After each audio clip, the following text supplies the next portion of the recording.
Mantuve en secreto mi imperio de 35.000 millones de dólares para poner a prueba el amor de mi esposa. Cuando me humilló públicamente en una gala para dejarme por su colega, pensó que yo era un don nadie. Lo que no sabía era que yo era el dueño de toda su empresa, y la noche estaba lejos de terminar. Creo que ambos sabemos que no queda nada que fingir. Aisae, en realidad te debo un agradecimiento. Si no hubieras sido tan paciente todos estos años, Celeste quizá nunca habría tenido el hambre suficiente para llegar tan lejos. ¿Es eso lo que ambos piensan? Nunca intentaron igualar lo que yo construí. Ni una sola vez. ¿Estás segura de que así es como quieres terminarlo? Este hombre es quien pertenece a mi lado. Mi esposa se paró en medio de ese salón de baile y se declaró libre. Libre de un hombre que, según ella, no había contribuido en nada a la vida que estaba celebrando. Volcó esa mesa de comedor como si fuera el signo de puntuación de una decisión que ya había tomado. Lo que Celeste no sabía, lo que nadie en esa sala sabía, era que el champán que acababa de hacer estrellar contra el suelo, el lugar que la rodeaba, las bonificaciones que se repartían esa noche y la empresa por la que había pasado años ascendiendo, todo ello se remontaba a mí. ¿Qué pasa cuando el hombre al que humillas es el dueño de la sala en la que te encuentras? Si alguna vez has visto a alguien confundir el silencio con la debilidad y has descubierto más tarde lo equivocado que estaba, esta historia se quedará contigo. Suscríbete para no perderte lo que sucede a continuación, porque la noche está lejos de terminar. Las manos de mi madre contaban toda su historia antes de que abriera la boca. Loretta Rowan trabajó en el turno de noche en una planta de procesamiento de petróleo crudo en el oeste de Texas durante 19 años. Y para cuando tuve edad suficiente para darme cuenta, sus palmas estaban cubiertas de callos tan gruesos que apenas registraban el calor o el frío. Nunca se quejó de ellos. Decía que unas manos como las suyas eran la prueba de algo, la prueba de que una persona se había presentado cada día y había hecho lo que había que hacer, sin importar si alguien estaba mirando. Esa fue la primera lección que me dio, y me la dio sin una sola palabra. El pueblo en el que vivíamos no era el tipo de lugar que aparecía en las revistas de viajes o en los listados inmobiliarios. Era un conjunto de viviendas para trabajadores en medio de una tierra plana y azotada por el viento, donde el olor a crudo flotaba en el aire tan constantemente que, después de un tiempo, dejabas de notarlo por completo. Crecí escuchando el sonido de los camiones pesados que salían antes del amanecer, viendo el horizonte brillar de color naranja algunas noches cuando las llamaradas ardían con fuerza. Aprendiendo pronto que el negocio del petróleo era una máquina que funcionaba con el trabajo de personas cuyos nombres nunca aparecerían en ningún informe anual. Mi madre era una de esas personas. Lo sabía y no se avergonzaba de ello, pero estaba decidida a que yo entendiera la máquina desde un ángulo diferente al suyo. Cuando Loretta murió, no me dejó casi nada en el sentido tradicional. La casa todavía tenía una pequeña hipoteca. La cuenta de ahorros tenía suficiente para cubrir unos meses de gastos si era cuidadoso. Lo que sí me dejó, envuelto en un trozo de tela dentro de una caja de zapatos en el estante superior de su armario, fue una llave de acero, la misma que había llevado durante casi 2 décadas de turnos nocturnos. Ella misma había grabado 4 palabras en el mango, con letras desiguales pero deliberadas: construye lo que nadie pueda quitarte. Sostuve esa llave durante mucho tiempo antes de entender lo que quería decir. Me llevó aún más tiempo comprender que había estado planeando dejarme exactamente ese mensaje desde el momento en que se dio cuenta de que yo prestaba atención al mundo que me rodeaba. Empecé en la industria como la mayoría de la gente sin contactos, desde abajo, haciendo trabajos por contrato que nadie más quería.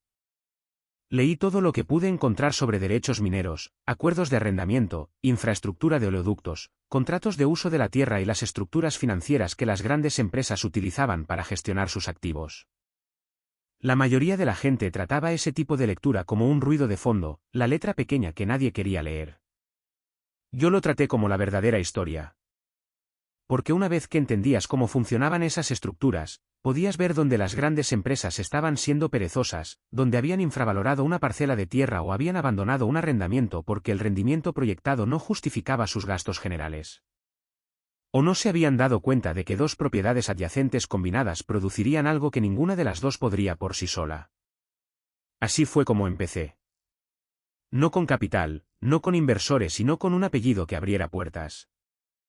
Encontré los rincones olvidados de un negocio que, por lo demás, estaba dominado por personas que habían heredado su posición en él.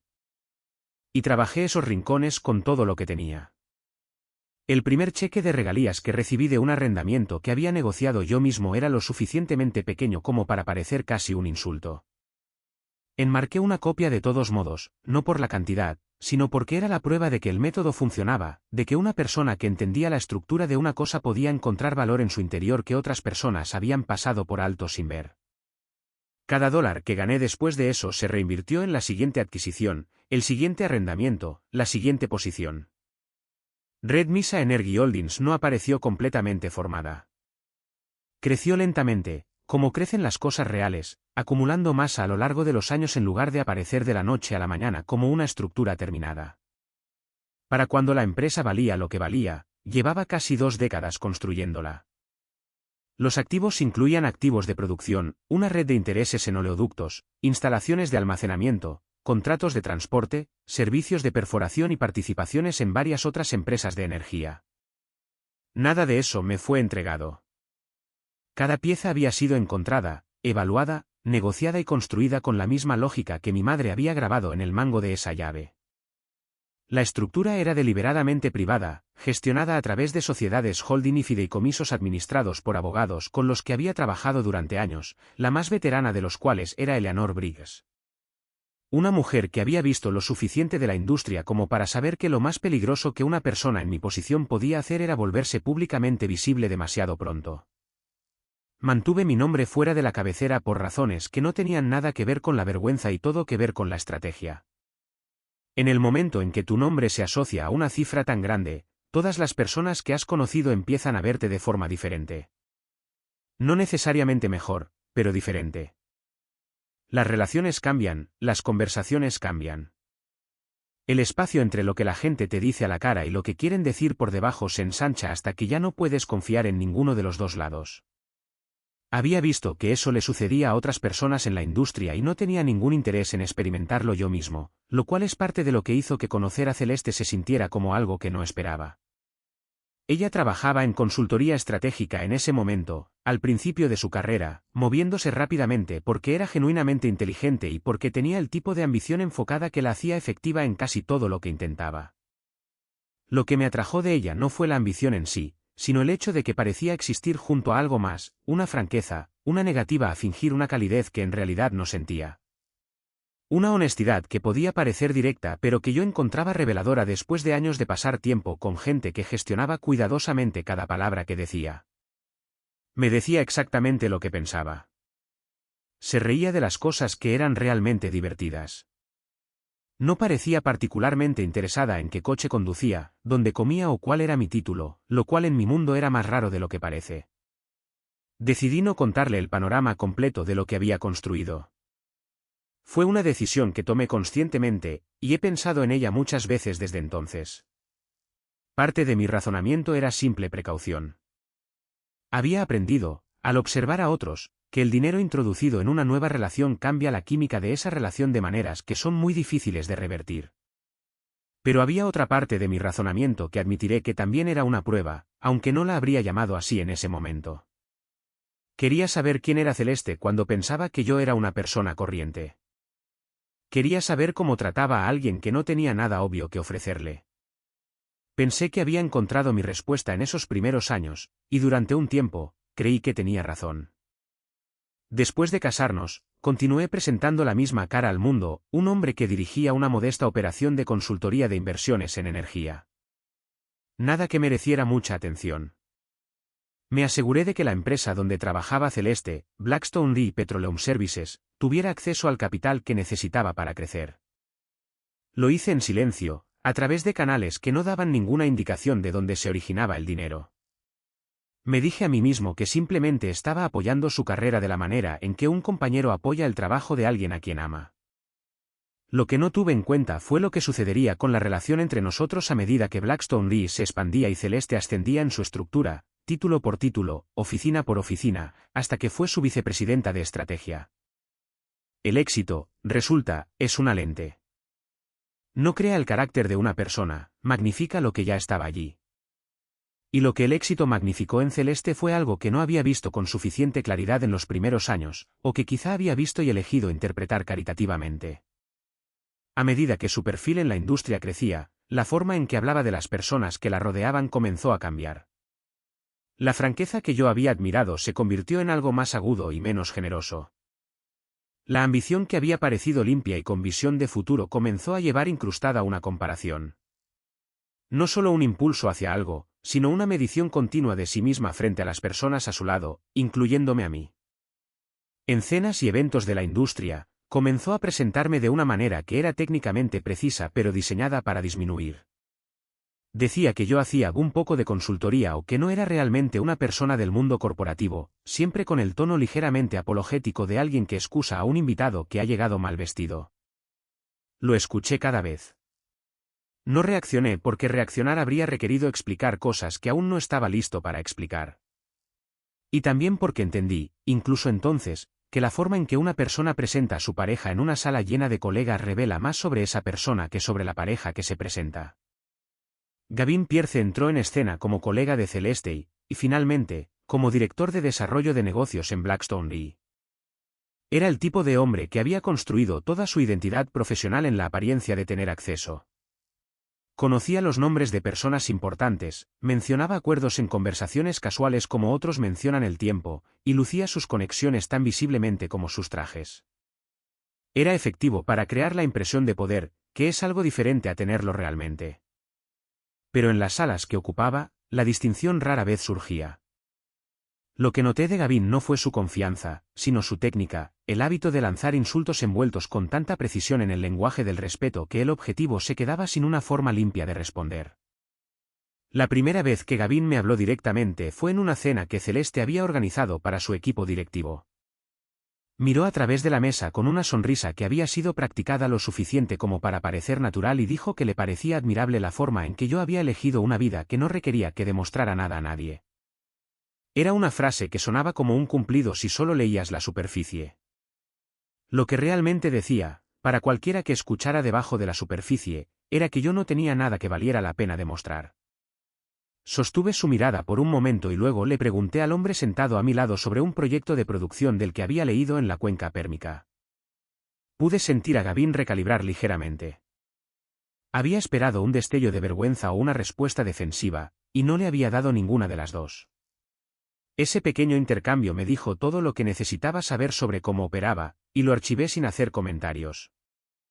Lo que aún no sabía, o más bien, lo que aún no había confirmado, era que Gavin y Celeste habían ido mucho más allá de una relación profesional. Lo descubrí de la misma manera que descubrí la mayoría de las cosas importantes en mi vida profesional, a través de la documentación.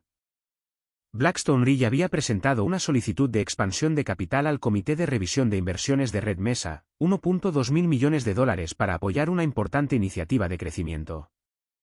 La solicitud llegó a mi escritorio en forma de un resumen preparado por Eleanor, y adjuntos estaban los registros de gastos que el comité había extraído durante la debida diligencia de rutina. Los registros mostraban gastos de viaje, reservas de hotel, itinerarios superpuestos en varias ciudades y un patrón de gastos conjuntos que no tenían una explicación comercial legítima. Los dos ejecutivos nombrados como los principales patrocinadores de la solicitud de capital eran Celeste y Gavin.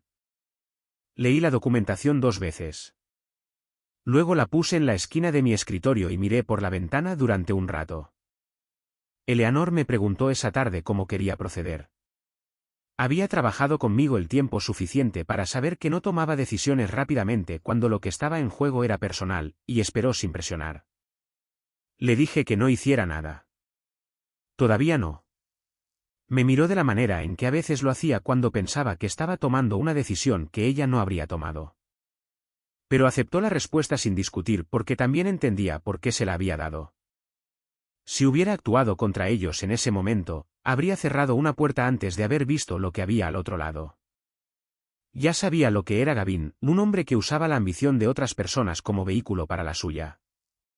Pero Celeste era mi esposa, y la pregunta que necesitaba responder no era si había hecho lo que los documentos sugerían. Esa pregunta ya había sido respondida. La pregunta que quedaba era más difícil. ¿Quién era ella cuando creía que yo no tenía poder para responder? Hasta donde llegaría cuando pensara que el costo de llegar allí era cero. Quería saber esa respuesta en su forma completa, sin diluir por la intervención, antes de decidir qué hacer con ella. Así que esperé, y la dejé seguir moviéndose hacia lo que sea que hubiera decidido moverse, y llevé ese conocimiento solo, en silencio, sin anunciárselo a nadie, mientras el mundo a mi alrededor continuaba asumiendo que entendía lo que estaba viendo. La llave todavía estaba en el bolsillo de mi chaqueta la noche de la gala. Había estado en un bolsillo u otro desde que tengo memoria, no como un recordatorio de algo específico, sino porque era el único objeto que poseía que no tenía ninguna ambigüedad asociada. Todas las demás cosas que había construido o acumulado venían con complejidad, con estructuras y acuerdos y personas y obligaciones superpuestas a su alrededor. La llave era solo una herramienta que una mujer había llevado durante 19 años de turnos nocturnos, y era mía porque ella había decidido dejármela. Y eso era la totalidad de lo que era. En una vida que se había vuelto muy complicada, había algo clarificador en mantener algo tan simple a mano. Hay un tipo particular de soledad que no proviene de estar solo, sino de estar presente en una sala donde todos ya han decidido quién eres. Me había acostumbrado a ella para cuando el patrón con Celeste se volvió imposible de ignorar, la voz ligeramente más baja cuando me presentaba, la forma en que inclinaba su cuerpo lejos del mío en los eventos. Las pausas que aparecían en las frases que construía sobre nuestra vida juntos como si estuviera eligiendo las palabras con el cuidado suficiente para evitar comprometerse con algo específico. Noté todo eso. No dije nada porque decir algo me habría obligado a reconocer que lo que estaba viendo no era una fase, sino una dirección, y aún no estaba listo para aceptar todo el peso de eso. La cena en casa de la madre de Celeste ese invierno hizo que la dirección fuera innegable. Marjorie Rowe tenía un talento para comunicar desaprobación a través de la generosidad. Ofrecía algo con una mano y quitaba algo más grande con la otra, siempre con el mismo movimiento suave, siempre con la expresión de alguien que te está haciendo un favor. Esa noche, había puesto la mesa con especial cuidado, lo que había aprendido con los años que era una señal de que tenía algo que pretendía decir y quería que el entorno llevara parte de la carga. A mitad de la comida, le preguntó a Celeste por qué aún no nos habíamos mudado a una casa más grande, dado lo bien que iban las cosas en Blackstone. La pregunta estaba dirigida a Celeste pero apuntaba a mí. Celeste respondió sin mirar en mi dirección. Dijo que era porque los números no cuadraban del todo como debían, con lo que se refería a mis números, lo que todos en la mesa entendieron sin que ella tuviera que especificarlo. Su hermana, Kendall, que había estado esperando una oportunidad, dijo algo sobre cómo Celeste siempre había sido el tipo de persona que habría llegado más lejos y más rápido si no hubiera sido tan leal a las personas que la rodeaban. La frase terminó ahí, pero su forma estaba completa. Yo era la persona que la rodeaba. Yo era lo que parecía la lealtad a alguien que no la merecía. Me senté con esa comprensión, comí mi comida y no les di a ninguna de las dos la reacción que esperaban, lo que pude ver que las frustró más de lo que lo habría hecho cualquier discusión. Lo que pensé sentado en esa mesa no fue ira. Lo que pensé fue en el hecho de que Marjorie y Kendall no estaban equivocadas sobre la superficie de las cosas. Solo trabajaban con la información que se les había dado, que era la información que Celeste había elegido darles. Un hombre que conducía un coche modesto, que no tenía un título corporativo visible, que no asistía al tipo de eventos a los que asistía su esposa, que no parecía estar generando el tipo de ingresos que correspondían a los círculos en los que Celeste ahora se movía. Medido por esos marcadores visibles, yo era exactamente lo que ellas pensaban que era. El problema no era su conclusión. El problema era el sistema de medición que estaban usando y el hecho de que Celeste había llegado a compartirlo tan completamente que podía sentarse en esa mesa y dejar que su familia hablara de su esposo de esa manera sin una sola palabra en respuesta. Aproximadamente un mes antes de la gala, hubo un evento de networking al que asistí junto a Celeste porque me había pedido que fuera, aunque sus razones para pedirlo tenían más que ver con la apariencia que con desear mi compañía. Gavin estaba allí, trabajando la sala de la manera en que siempre trabajaba las salas, moviéndose de grupo en grupo, tocando brazos, riendo en los momentos adecuados, distribuyendo la impresión de influencia de la manera en que una persona distribuye tarjetas de visita. Cuando se dirigió hacia donde yo estaba, trajo consigo a una pequeña audiencia, lo que sospeché que no fue accidental. Uno de los otros ejecutivos del grupo me preguntó en qué estaba trabajando, una pregunta directa y educada del tipo que la gente hace en estos eventos cuando aún no han encontrado una conversación más interesante. Antes de que hubiera formulado una respuesta completa, Gavin ya estaba hablando. Dijo que le parecía genuinamente admirable la forma en que yo parecía cómodo operando a mi propio ritmo, sin la presión que conllevaba tener que demostrar tu valía en entornos competitivos. Dijo que imaginaba que en realidad era bastante liberador. Luego miró a Celeste con la expresión satisfecha de alguien que acaba de hacerle un favor a alguien, como si me hubiera defendido. La gente a nuestro alrededor sonrió de la manera en que la gente sonríe cuando no está segura de qué más hacer. Y Celeste no intervino. Lo que Gavin había hecho, para cualquiera que escuchara con atención, fue decirle a una sala llena de profesionales de la industria que yo existía fuera del mundo competitivo que todos ellos habitaban, que no era un participante, sino un espectador. Lo miré por un momento, luego me volví hacia el ejecutivo que había hecho la pregunta original y mencioné un desarrollo de oleoductos que había estado siguiendo en la cuenca del Delaware. Gavin recalibró de nuevo, y esta vez pude ver que archivaba algo, una pequeña anotación de que no estaba respondiendo de la manera que había predicho. Fue por esta época que Celeste me dijo que había tomado una decisión. No lo planteó como una conversación. Dijo que pensaba que ambos sabíamos que el matrimonio había llegado a su fin y que quería seguir adelante sin el peso de fingir lo contrario. Lo dijo en la cocina un martes por la noche, con la misma eficiencia serena que aportaba a las decisiones profesionales, como si ya hubiera completado la deliberación interna y ahora simplemente estuviera anunciando el resultado.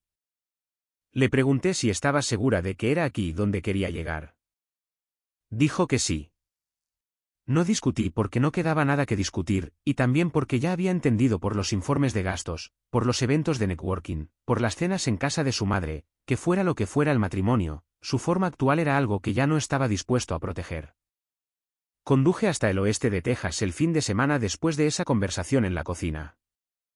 No por ninguna razón práctica. Eleanor manejaba la complejidad operativa de mi vida con una precisión sistemática que rara vez requería mi presencia física en un lugar específico. Conduje hasta allí porque necesitaba estar en un lugar que entendiera completamente, un lugar donde la geografía no hubiera cambiado y el lenguaje del lugar fuera todavía el que había crecido hablando. Fui a la pequeña casa donde había vivido mi madre, que todavía poseía y mantenía en condiciones razonables, y me senté en la sala principal durante mucho tiempo sin encender muchas luces. La llave ya estaba conmigo, como siempre, pero estar en esa casa hizo que su peso se sintiera diferente. Pensé en algo que mi madre me había dicho una vez, cuando yo era todavía lo suficientemente joven como para encontrar la paciencia que ella modelaba genuinamente desconcertante. Me había dicho que había una diferencia entre ser lo suficientemente fuerte como para no necesitar demostrar tu fuerza y ser tan silencioso que tu silencio se convierte en permiso. Dijo que lo primero era una virtud y lo segundo era un error que se disfrazaba de virtud para evitar ser corregido. Sentado en esa habitación, comencé a pensar que quizás había estado cometiendo el segundo error y llamándolo el primero. Permitir que Celeste creyera que no tenía poder fue una elección que había hecho por razones que creía sólidas. Pero había una versión de esa elección que se había agriado en algo más, en una pasividad que ya no protegía a nadie, sino que en cambio estaba creando un espacio en el que dos personas estaban usando el dinero de una empresa y la confianza de una empresa para servir a sus propios intereses. Mientras yo me sentaba a un lado de la habitación y no decía nada. Eleanor me llamó el lunes siguiente con noticias que entregó de la manera cuidadosa y sin prisas con la que entregaba todo lo que requería un manejo cuidadoso. La reestructuración de un conjunto de activos de Red Mesa por valor de $6-8 mil millones había llegado a una etapa que requería mi participación directa. Los accionistas y miembros de la junta pertinentes debían ser reunidos, y mi presencia como fundador y accionista mayoritario no era opcional. La fecha que funcionaba para todas las partes requeridas era la misma noche que la gala anual de Blackstone y el lugar que se había arreglado, porque era el único recinto en Houston que podía acomodar tanto la escala del evento como los requisitos de seguridad de la reunión, era el Sterling Crown Pavilion en Buffalo Bayou. La gala ocuparía los espacios principales del evento. La sesión de la junta se llevaría a cabo en una suite segura en el piso superior, comenzando después de que concluyera el programa formal. Escuché todo esto sin hacer comentarios y luego le pedí a Eleanor que confirmara los detalles por escrito. Dijo que lo haría. También dijo, en el tono medido que usaba cuando expresaba una opinión sin declararla directamente, que el momento era algo en lo que deberíamos pensar cuidadosamente. Le dije que ya lo había pensado.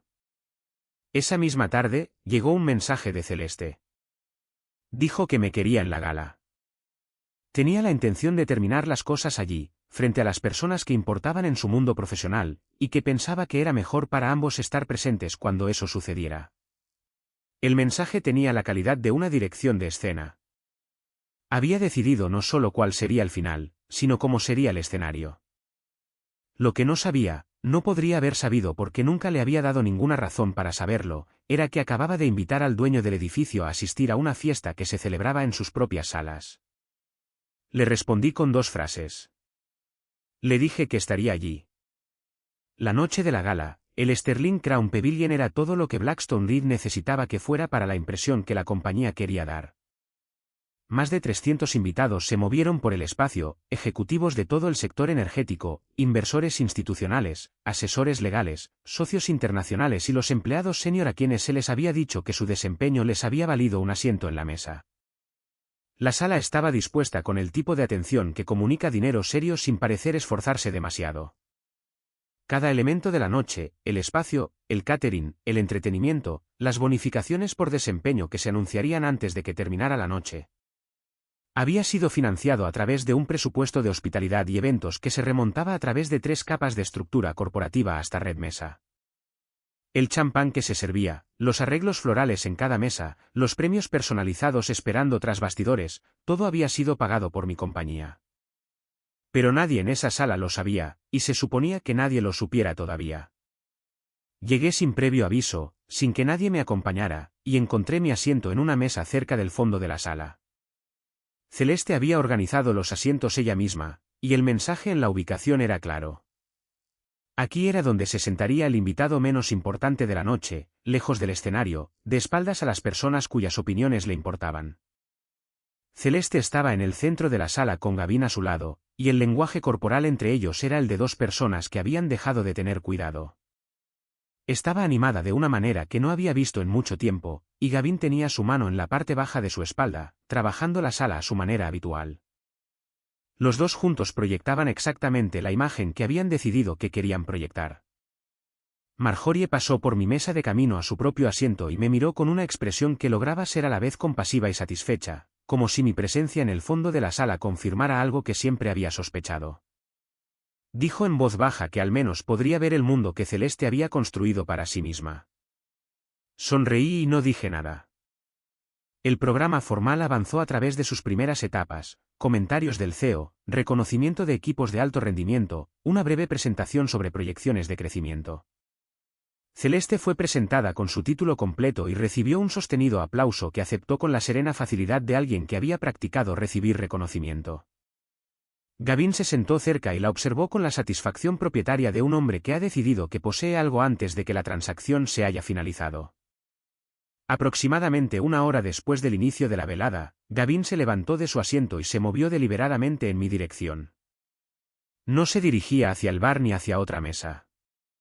Venía hacia mí específicamente, y trajo consigo la audiencia natural de personas que casualmente estaban cerca. Se detuvo lo suficientemente cerca como para que la distancia misma fuera una declaración, me miró con la expresión que había estado perfeccionando durante meses y habló a un volumen cuidadosamente calibrado para que se escuchara sin parecer una actuación.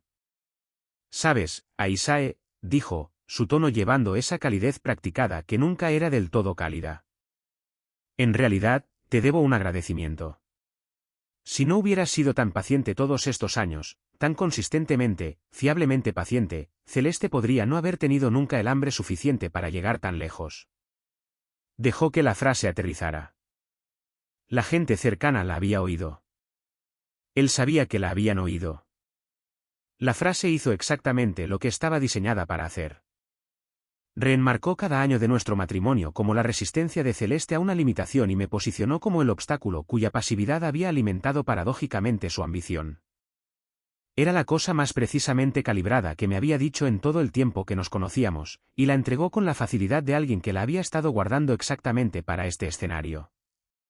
Lo miré durante un largo momento. Luego cogí mi vaso de agua, di un sorbo lento y lo volví a dejar sin responder. El silencio que le devolví no era el silencio de un hombre que no tenía respuesta. Era el silencio de un hombre que había decidido que la respuesta podía esperar un poco más. Gavin mantuvo mi mirada un segundo más, luego se volvió hacia la sala con la expresión satisfecha de un hombre que cree que acaba de ganar algo. No había ganado nada. Simplemente había terminado la última mano antes de que se mostraran las cartas. Fue Celeste quien se acercó a mi mesa a continuación. La sala cambió de la manera en que cambian las salas cuando algo está a punto de suceder que todos pueden sentir pero que nadie ha confirmado todavía. Se paró frente a mí y dijo que se alegraba de que hubiera venido, en un tono que dejaba claro que no se alegraba en absoluto. Dijo que era hora de dejar de fingir. Dijo que yo nunca había sido parte del mundo en el que ella se encontraba, que había pasado años tratando de meterme en él y años viéndome negarme a convertirme en la persona que necesitaba a su lado.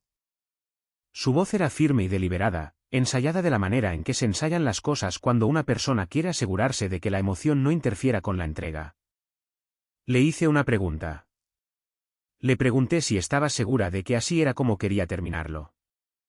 La pregunta aterrizó mal. Había esperado una discusión o una retirada, y una pregunta que simplemente se mantenía firme no le daba nada contra lo que empujar. Gavin apareció a su lado, lo suficientemente cerca como para que su presencia fuera una declaración, y la gente en las mesas circundantes había detenido por completo sus propias conversaciones. Los dispositivos de grabación salieron casi inconscientemente, de la manera en que lo hacen cuando una multitud siente algo que vale la pena capturar. Celeste llegó al límite de su paciencia y lo expresó con todo su cuerpo. Puso ambas manos en el borde de la mesa y la empujó hacia adelante con una fuerza que envió todo lo que había en su superficie a estrellarse contra el suelo, platos, vasos, cubiertos, 2 botellas de champán que se esparcieron por el mármol en una cascada de cristal roto y espuma. El sonido cortó toda la sala como una piedra en agua tranquila. Todo se detuvo. Cada conversación, cada movimiento, cada aliento pareció recalibrarse en torno al sonido de cristales rotos y el repentino silencio que lo siguió. Se quitó el anillo del dedo y lo arrojó al suelo frente a mí. No una colocación cuidadosa, sino un lanzamiento duro y deliberado, el tipo de movimiento que proviene de una decisión ya tomada a nivel del cuerpo antes de que la mente haya terminado de ratificarla. El anillo rebotó una vez en el mármol y se detuvo a un pie de donde yo estaba sentado. Luego extendió la mano y atrajo a Gavin al espacio a su lado, y dijo con una voz lo suficientemente fuerte como para llegar a los confines de la sala que estaba de pie junto al hombre que realmente era capaz de estar a su lado. Marjorie se movió hacia su hija. Kendall se movió hacia su hermana. Los teléfonos ya estaban en alto por toda la sala. Miré el anillo en el suelo. Miré el rostro de Celeste, que tenía una expresión que no había visto antes. No era ira, no era triunfo exactamente, sino algo más cercano al alivio. El alivio de una persona que finalmente ha dicho en voz alta lo que ha estado guardando durante mucho tiempo. Y en ese alivio, encontré la respuesta a la pregunta que había estado llevando desde que leí por primera vez esos informes de gastos. La pregunta nunca había sido realmente sobre la aventura.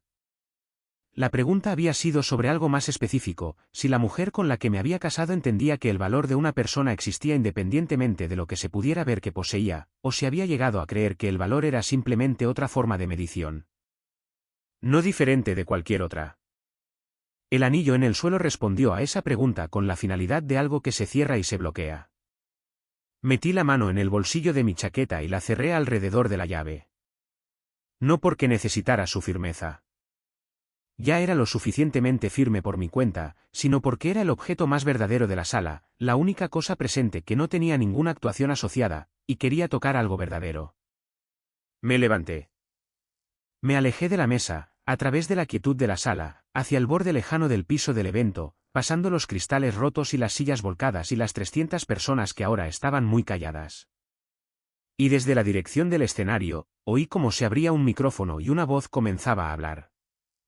Damas y caballeros, antes de continuar, tenemos un anuncio especial del accionista mayoritario de la organización matriz. La gran pantalla detrás del escenario había estado mostrando el logotipo de Blackstone Lee durante la mayor parte de la noche, el diseño geométrico limpio que aparecía en las presentaciones y membretes de la compañía y en los cordones que llevaba cada empleado en la sala. Cuando el logotipo desapareció y la pantalla se oscureció por un momento, varias personas cerca del escenario asumieron que era un problema técnico y miraron hacia el equipo audiovisual posicionado a un lado de la sala. El equipo no estaba solucionando nada. Estaban ejecutando una secuencia que había sido coordinada con la oficina de Eleanor a principios de esa semana, hasta el momento preciso de la transición. El nuevo logotipo que apareció fue uno que casi nadie en la sala reconoció a primera vista. Red Mesa Energy Holdings no hacía publicidad. No patrocinaba conferencias de la industria ni ponía su nombre en edificios ni mantenía el tipo de presencia pública que haría que su marca fuera familiar para las personas que no habían necesitado específicamente saber que existía. El maestro de ceremonias, un hombre pulcro que había sido contratado para dirigir el programa de la noche y que había sido informado sobre esta parte del anuncio solo 2 horas antes, leyó los comentarios preparados que Eleanor había proporcionado. Explicó que Blackstone Re, en el transcurso de su periodo de crecimiento más significativo, había estado operando con capital proporcionado en gran parte por una organización matriz. Explicó que la reestructuración en curso llevaría a Blackstone Re completamente a la estructura consolidada de esa organización y que el fundador de la organización matriz estaría presente esa noche para dirigirse formalmente a los accionistas, socios y personal directivo reunidos. Observé esto desde el borde lejano de la sala a donde me había movido después de dejar la mesa. El cristal roto del servicio de cena volcado todavía estaba esparcido por esa sección del suelo. El anillo también seguía allí, donde había aterrizado, reflejando la luz de los candelabros de arriba. La atención de la sala se había dividido entre la pantalla y las secuelas de lo que había sucedido en mi mesa, y Celeste estaba de pie donde había estado cuando hizo su anuncio. Pero la calidad de su postura había cambiado. El impulso hacia adelante de la confrontación se había estancado, y ahora estaba mirando el escenario con una expresión que aún no se había asentado del todo en nada. Gavin estaba a su lado, y estaba mirando la pantalla con la atención enfocada de alguien que intenta determinar si la nueva información requiere un cambio de plan. Eleanor subió al escenario desde el lado izquierdo, donde la puerta del pasillo interior conectaba con la suite segura de arriba. Se paró al frente del escenario, miró a la sala por un momento, y luego miró hacia el borde derecho del piso donde yo estaba de pie y dijo al micrófono: «Señor Rowan, la junta está lista para usted». El nombre se movió por la sala como un sonido se mueve por un espacio que se ha quedado completamente en silencio. Podías sentirlo llegar a cada rincón antes de que la expresión de nadie tuviera tiempo de responder. Varios cientos de personas se giraron en la misma dirección aproximadamente en el mismo momento, lo cual es una experiencia extraña cuando eres la persona hacia la que se giran. Había estado de pie allí sin que nadie me prestara especial atención durante la mayor parte de una hora, y el repentino enfoque colectivo tenía un peso físico. Caminé hacia el escenario. La pantalla detrás de Eleanor se había llenado con un documento de estructura de propiedad, un gráfico simplificado que mostraba la relación entre la entidad matriz y sus subsidiarias. En la parte superior del gráfico estaba mi nombre. Debajo, conectado por líneas que se ramificaban y se volvían a ramificar a través de capas de estructura de holding, estaban los activos que componían la cartera de Red Mesa. Cerca de la parte inferior de una de esas ramas, claramente etiquetada, estaba Blackstone Re Petroleum Services. Al lado de mi nombre había una cifra, $35.000 millones. No miré a Celeste mientras caminaba. Era consciente de dónde estaba parada, había sido consciente de dónde estaba parada durante la mayor parte de la noche, pero no la miré porque la caminata hacia el escenario no era una actuación para su beneficio, y no quería que se convirtiera en una. Pasé junto a la mesa volcada, el cristal roto y el anillo en el suelo, subí al escenario junto a Eleanor y miré a la sala. Lo que vi en los rostros de 300 personas fue la reconfiguración específica que ocurre cuando la información que una persona tiene sobre una situación es repentinamente reemplazada por información diferente. No es exactamente conmoción. Es algo más parecido a la expresión de un cálculo que se está revisando, de una conclusión que parecía resuelta y que de repente se reabre. Los ejecutivos que habían estado asintiendo cortésmente en mi dirección toda la noche ahora me miraban con la atención cuidadosa que reservaban para las personas cuya buena voluntad necesitaban mantener.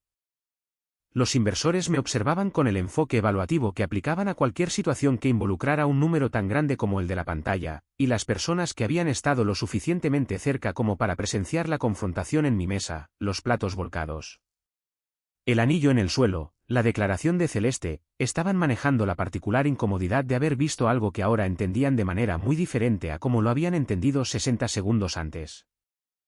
Gavin había perdido la expresión con la que llegó.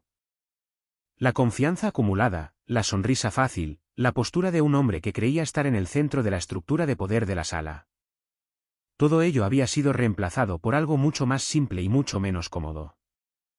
Estaba mirando el gráfico de propiedad en la pantalla y luego a mí y luego al gráfico de nuevo, con el enfoque de una persona que intenta localizar el error en un cálculo que ha producido un resultado imposible. Celeste no se movía. La confianza que había animado su rostro durante su anuncio había sido reemplazada por algo para lo que no tenía una palabra clara. No era exactamente vergüenza, ni miedo, ni el simple shock de la sorpresa. Era algo más cercano a la expresión de una persona que ha estado hablando en voz alta en una habitación que creía vacía y acaba de darse cuenta por la calidad del eco que no lo estaba. Me dirigí a la sala sin notas.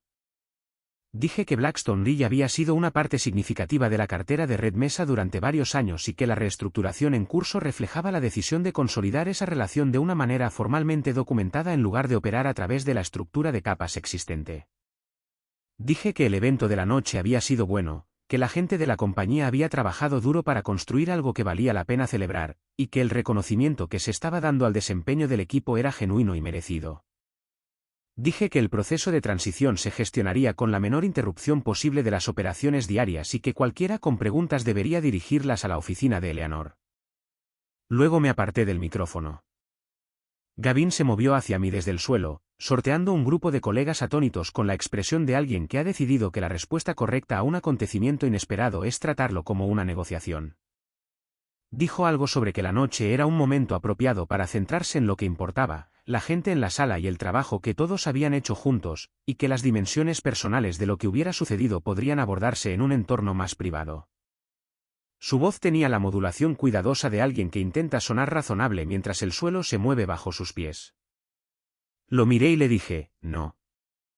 Las partes personales terminaron cuando ustedes dos usaron dinero de la compañía, recursos de la compañía y autoridad de la compañía para cubrir una relación que sabían que creaba un conflicto de intereses. La frase aterrizó en el silencio restante de la sala con una claridad que no dejaba lugar a malas interpretaciones. Gavin no respondió. No tenía ninguna respuesta disponible que le hubiera servido, y tenía suficiente experiencia en el manejo de salas como para reconocer cuando la sala se había movido completamente fuera de su alcance. Eleanor dio un paso adelante e indicó que los documentos formales para la sesión de la Junta estaban listos y que los hallazgos de la revisión financiera que había encargado varias semanas antes estaban disponibles para cualquier parte que deseara examinarlos. Las personas relevantes en la sala entendieron lo que una revisión financiera realizada por la Oficina Legal de Red Mesa sobre los registros de gastos y la toma de decisiones ejecutivas de Blackstone Lee probablemente contendría. La imagen que surgió en los días siguientes, a través de una investigación formal coordinada con una firma de auditoría independiente, fue exhaustiva y metódica.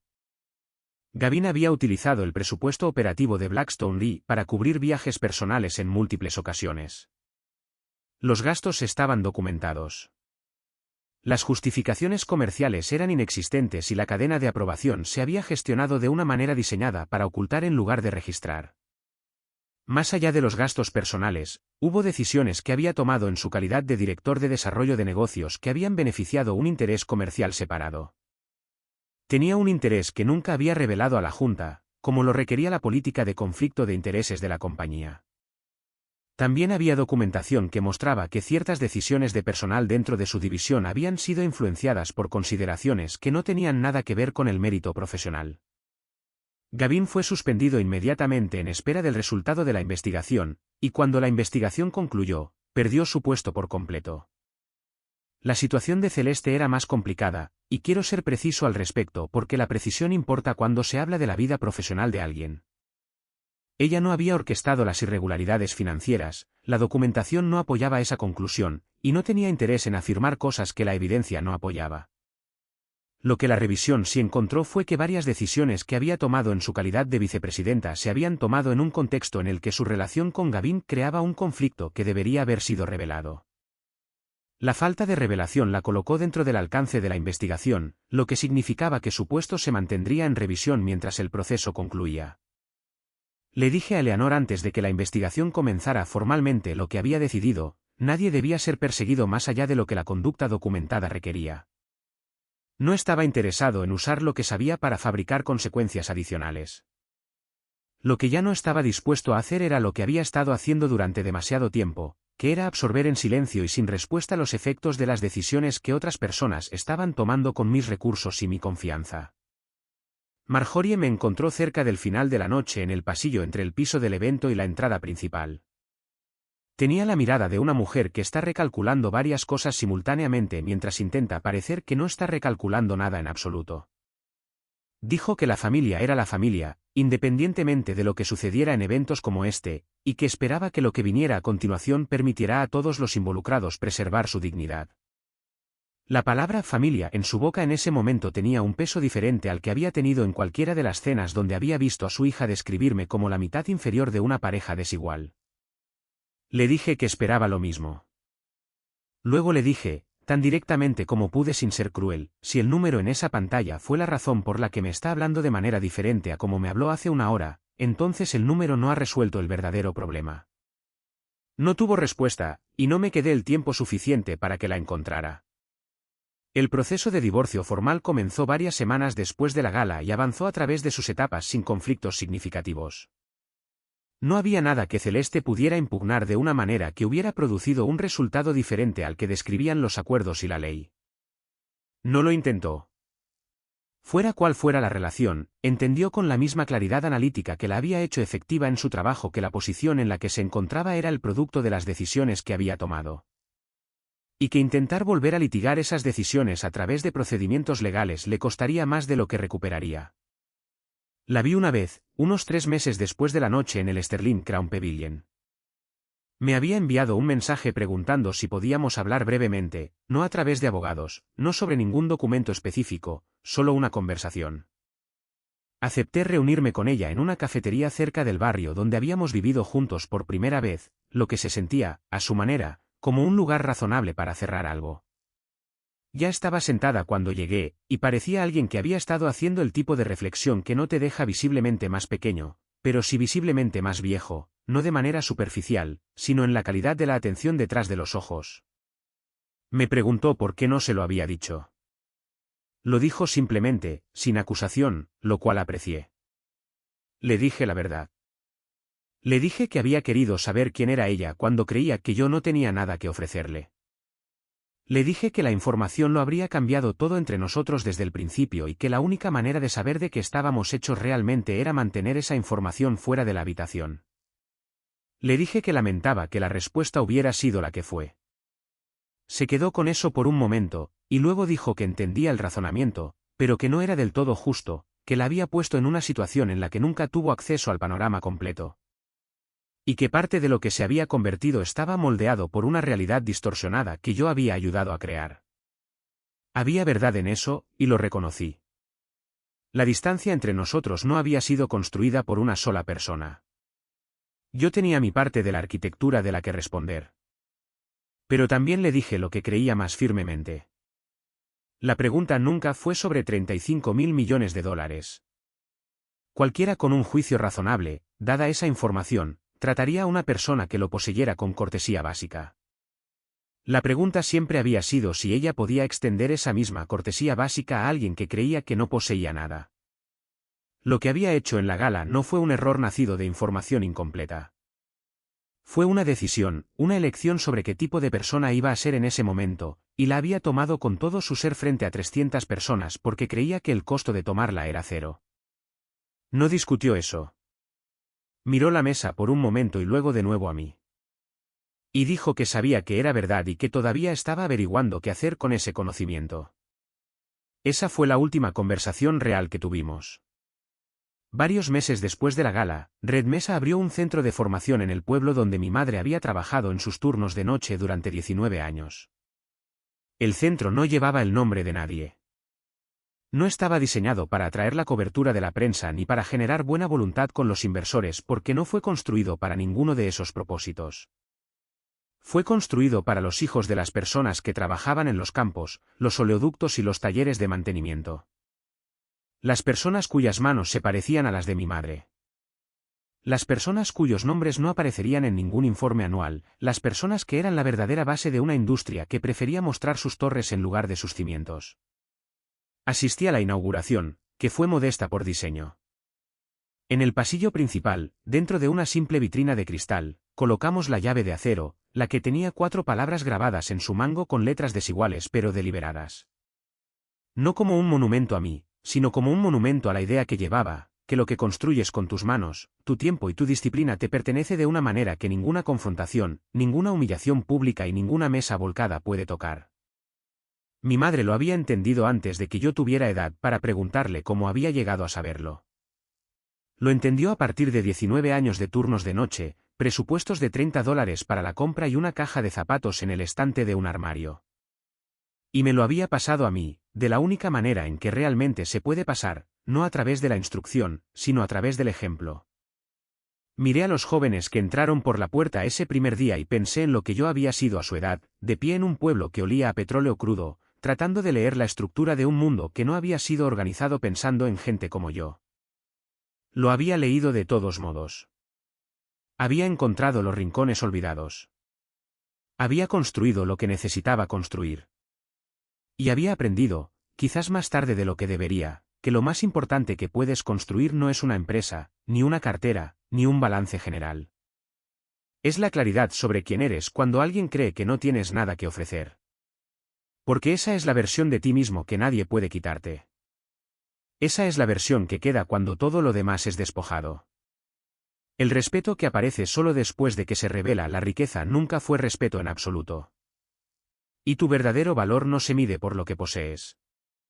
Se revela por quién sigues siendo cuando alguien cree que no posees nada. Si esta historia se quedó contigo, si alguna vez has sido subestimado por alguien que solo aprendió a verte cuando ya era demasiado tarde, entonces ya entiendes lo que Aisae entendió todo el tiempo.